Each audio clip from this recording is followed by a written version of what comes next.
বৈষম্যগুলো হয় বলে মনে করেন? বৈষম্যগুলো আপনাদের সঙ্গে হয়?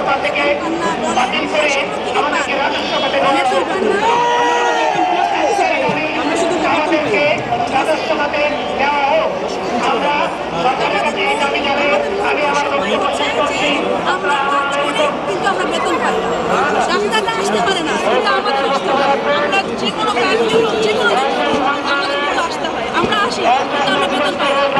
সবাই কিন্তু বেতন পাই, কিন্তু আমাদের বেতন আটকে যায়। আমরা 14 মাসের বেতন পাই না। এখানে কোম্পানি আছে, আমাদের টাকাগুলো আমার নেটের বা হাজার